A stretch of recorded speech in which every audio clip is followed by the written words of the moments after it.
Revisar el estudio de radiología simple de la parrilla costal. Vamos a ver qué factores determinan el posicionamiento corporal, también qué factores determinan el posicionamiento radiográfico y cuál es el momento más apropiado para adquirir la imagen dependiendo de los movimientos respiratorios. Primero vamos a delimitar la parrilla costal en dos emitoras, uno derecho y otro izquierdo, separados en la parte posterior por la columna dorsal y en la parte anterior por el esternón.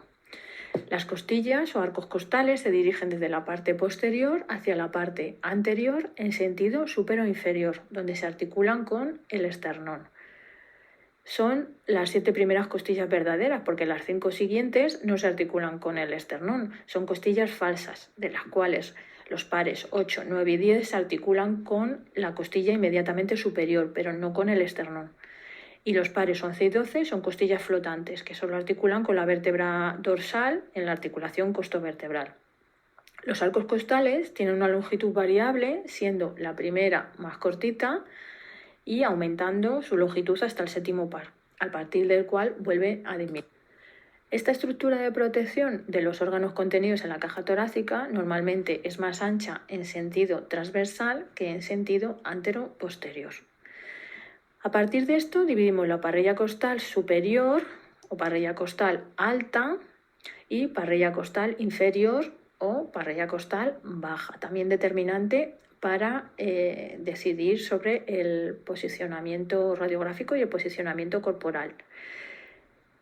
También importante para los dos posicionamientos identificar la región posterior y la región anterior, y ahora veremos por qué.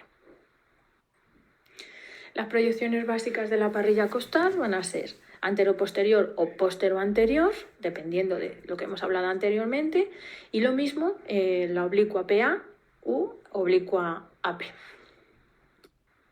Entonces, según lo que acabamos de ver, tenemos por un lado los movimientos de la respiración que van a condicionar en qué momento se realiza la adquisición. Si lo veis, cuando está en inspiración el pulmón está más grande y además el diafragma está más bajo, más grande, más bajo, más pequeño en expiración y más alto el diafragma. Entonces el diafragma va a condicionar qué posición corporal es la más apropiada, igual que el momento de la adquisición de la imagen. Tenemos que decidir si lo vamos a hacer en inspiración o en expiración. Eso quiere decir que le vamos a indicar al paciente bien que coja aire y que mantenga la inspiración profunda, y en ese momento le vamos a hacer la radiografía.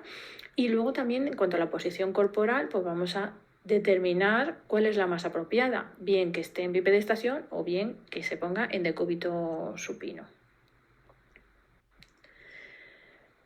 Entonces, según lo que hemos hablado antes, identificamos una parrilla costal alta y una parrilla costal baja. Vale, pues entonces, ¿cuáles son los factores más apropiados para el estudio de cada una de ellas? Bueno, pues entonces, para el estudio de la parrilla costal alta, lo que vamos a hacer es intentar ver el mayor número de arcos costales a través de los pulmones, de la densidad radiográfica que nos dejan los pulmones. Entonces, lo que necesitamos es que los pulmones estén lo más grande posible, de mayor tamaño, para poder ver cuantas más costillas, mejor.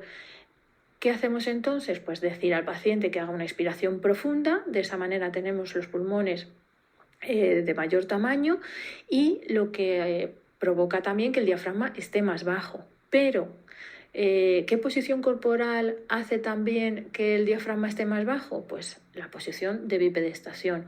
O sea, hay que decirle al paciente, cuando la exploración es de la parrilla costal alta, que se ponga de pie y que además haga una inspiración profunda.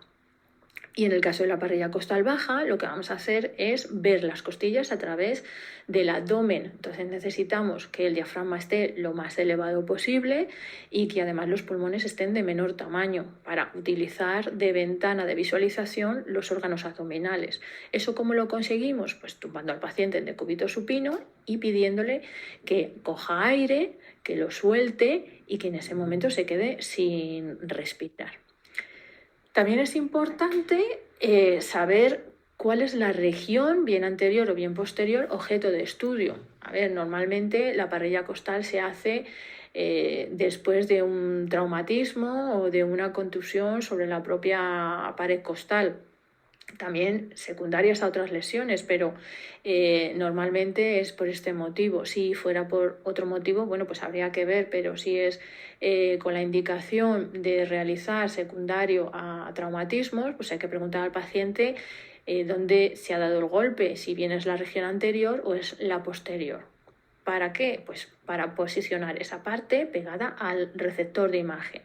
¿Qué es la parte posterior objeto de estudio? Bien, pues entonces esa parte es la que se tiene que poner pegando al receptor de imagen.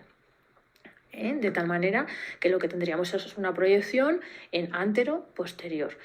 ¿Que la región objeto de estudio es la región anterior del tórax? Pues entonces esta región es la que tiene que estar pegando al receptor de imagen. Por lo tanto, tendríamos que realizar una proyección en PA. Vale, y en cuanto a la otra proyección que hemos hecho, las proyecciones oblicuas, bueno, pues vamos a utilizar la misma regla para posicionar al paciente bien pegando la parte anterior o la parte posterior. Que el golpe se lo ha dado en el hemitórax derecho, en la parrilla costal alta y además en la región anterior. Bueno, pues entonces ya sabes que le tienes que hacer una oblicua con un posicionamiento radiográfico anterior y derecho. O sea, es la región anterior y derecha la que tiene que estar pegando al receptor de imagen. Por lo tanto, la proyección sería en una oblicua, posterior o anterior, una oblicua.